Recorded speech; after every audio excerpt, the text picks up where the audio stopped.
계절이 바뀔 때면 여름옷은 정리해서 가방에 담아놓고 겨울옷들을 꺼내기도 하며 오래된 상자들이나 짐들을 꺼내어 정리할 때가 있습니다.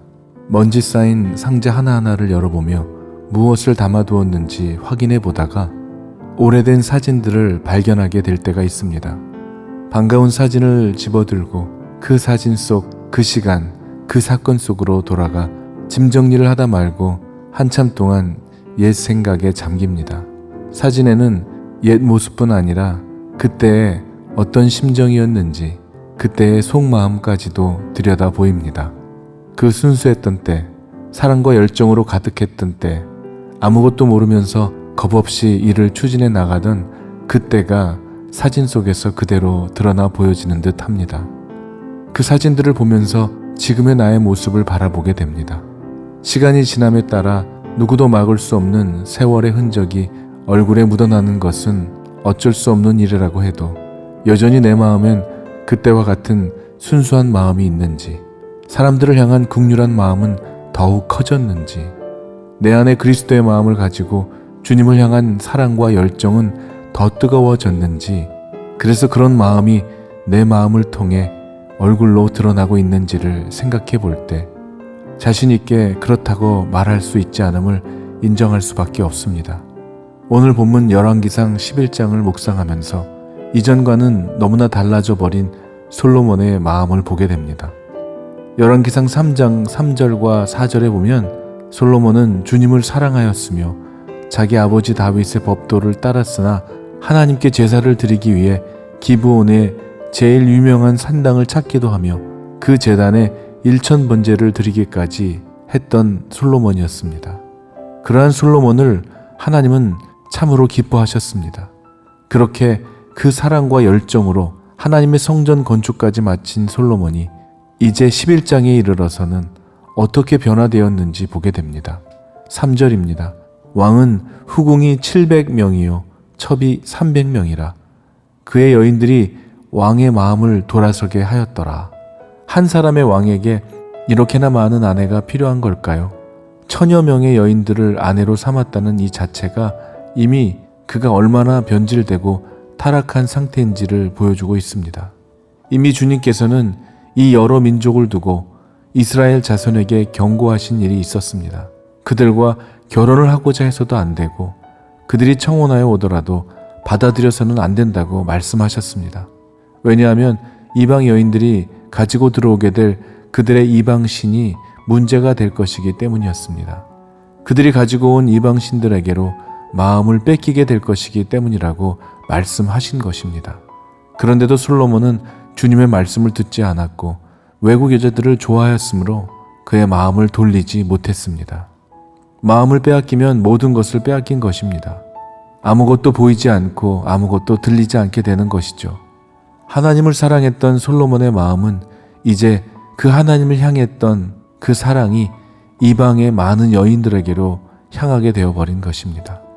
1절에 보면 솔로몬 왕이 바로의 딸 외에 이방의 많은 여인을 사랑했다고 기록합니다.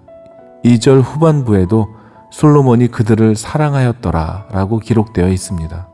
하나님께 1000번째 제사를 드렸던 그 시절 솔로몬은 여호와 하나님만을 사랑했습니다.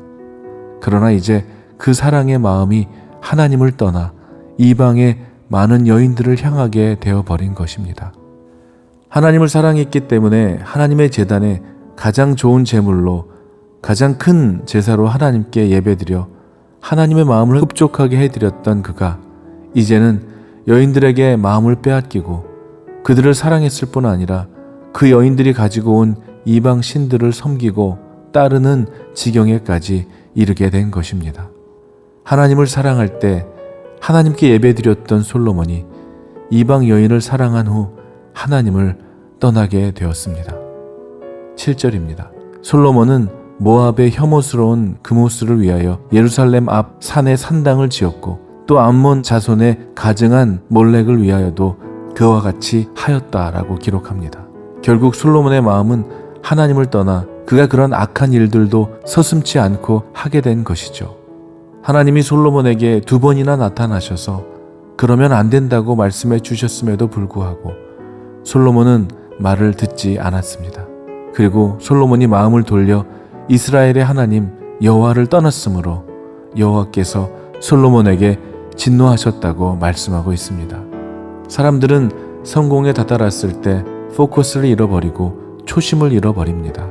힘들고 어려울 때 오직 주님만 의지하고 주님의 말씀을 따랐던 그 마음은 이제 솔로몬에게서 찾아볼 수 없게 되었습니다.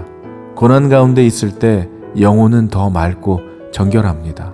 그러나 환경이 풍요로워졌을 때 영혼은 부정했고 방탕했으며 분별력까지 잊어버렸습니다. 그가 누구입니까? 이전에도 이후에도 다시는 없을 지혜와 명철로 이스라엘을 태평성대로 그리고 주변국들이 부러워할 강국으로 이끌었던 솔로몬 아닙니까? 그런데 지금은 어떻게 된 것입니까?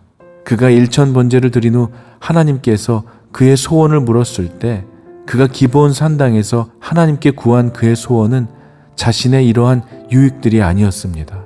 그의 소원은 이 많은 백성을 공의로 다스릴 수 있도록 듣는 마음과 지혜와 지식을 달라고 구했던 솔로몬이 이제는 하나님이 2번씩이나 말씀하셔도 듣지도 않는 왕으로 오로지 자신의 유익과 자신의 기쁨을 위해서 이방 신들까지 섬기는 왕으로 변질되어 버린 것입니다. 사랑하는 여러분, 오늘을 살아가는 여러분들의 모습은 어떻습니까? 하나님을 이전보다 더욱 사랑하며 살아가고 계신가요? 하나님을 향한 사랑이 다른 곳으로 움직여 가지는 않았는지요? 죄에 대해서는 이전보다 더욱 민감하게 반응하며 더 애통해 하십니까?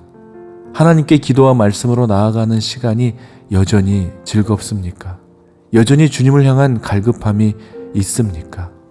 우리의 믿음과 우리의 영혼이 병들어가고 있다면 육신의 건강을 위해 예방접종만 맞을 것이 아니라 영혼의 소생과 거듭남을 위해 믿음을 좀먹고 있는 무분별한 삶의 부분들을 철저하게 도려내야 할 것입니다.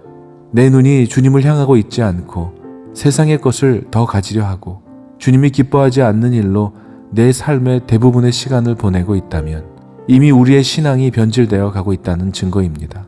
그렇게 하루하루 지내다 보면 어느새 우리도 역시 솔로몬처럼 변질될지 모르는 일입니다. 사랑하는 여러분들의 마음에 날마다 그리스도의 마음을 품으며 살아가게 되시기를 간절히 기도합니다.